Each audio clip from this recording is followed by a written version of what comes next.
বলল, তুমি যে আমার মেয়েকে বিয়ে করবে, দেনমোহর হিসেবে কি দেবে?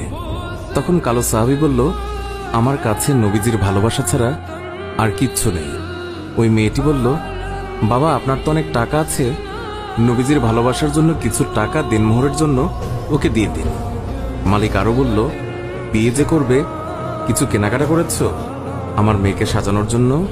কালো সাহাবীর উত্তর, আমার কাছে কোনো টাকা নেই। ওই মেয়েটি আবারও বলল, নবীজির ভালোবাসার জন্য বিয়ের কেনাকাটার জন্য ওই লোকটিকে কিছু টাকা দিয়ে দিন। অবশেষে নবীজির ভালোবাসার খাতিরে মালিক সাহাবীকে কিছু টাকা দিয়ে বলল, যাও বিয়ের বাজার করে নিয়ে এসো। আজকের ভেতরেই আমি নবীজির কথায় আমার সুন্দরী মেয়ের সাথে তোমার বিয়ে দেব। নবীজির কালো সাহাবী মনের আনন্দে বিয়ের বাজার করতে রওনা হলো। বাজারে গিয়ে কিছু কেনাকাটাও করে। হঠাৎ দেখল মানুষ দৌড়াদৌড়ি করছে।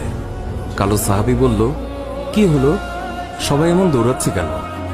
দোকানের মালিক বলল, তুমি যাই কিনবে তা পরে এসে কিনো। আমাদের সম্পদ মুসলিম বিশ্বের হযরত মুহাম্মদ সাল্লাল্লাহু আলাইহি ওয়াসাল্লামকে শত্রুরা আক্রমণ করেছে। এই বলে দোকান বন্ধ করে চলে গেল। কালো সাহাবী অন্য দোকানে গিয়ে বিয়ের বাজারের টাকা দিয়ে একটি তরবারি কিনল।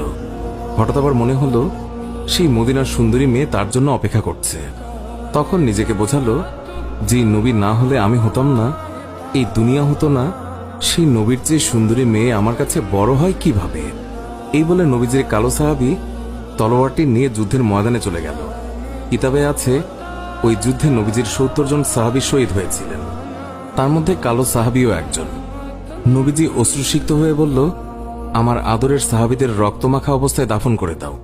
কিয়ামতের ময়দানে আমি আল্লাহর দরবারে এই রক্তমাখা শরীর দেখিয়ে কোটি কোটি গুনাহগার উম্মতের নাজাতের দাবি করব।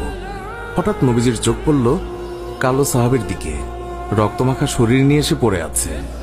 নবীজি চিৎকার দিয়ে বলল, এই আমার কালো সাহাবীর লাশ, আজকে তার তো বিয়ে হওয়ার কথা ছিল। কয়েকজন সাহাবী বলল, হুজুর, আপনার কালো সাহাবী বিয়ের বাজার করতে গিয়েছিল, কিন্তু যখন শুনল শত্রুরা আপনার উপর আক্রমণ করেছে, তখন সে যুদ্ধের বাজার করেছে। নবীজি কান্না বিজড়িত অবস্থায় কালো সাহাবীর দিকে তাকালো। কিছুক্ষণ পর হাসি মুখে বলল, দাও, তোমরা আমার কালো সাহাবীকে দাফন করে দাও। সাহাবীরা বলল, বেয়াদবি মাফ করবেন, আপনি কান্না অবস্থায় কালো সাহাবীর দিকে তাকালেন, আবার হাসি মুখে দাফন করতে বললেন, কারণ কি বলবেন হুজুর?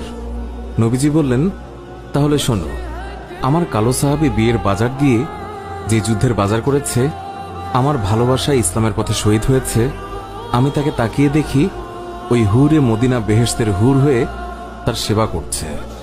সুবহানাল্লাহ।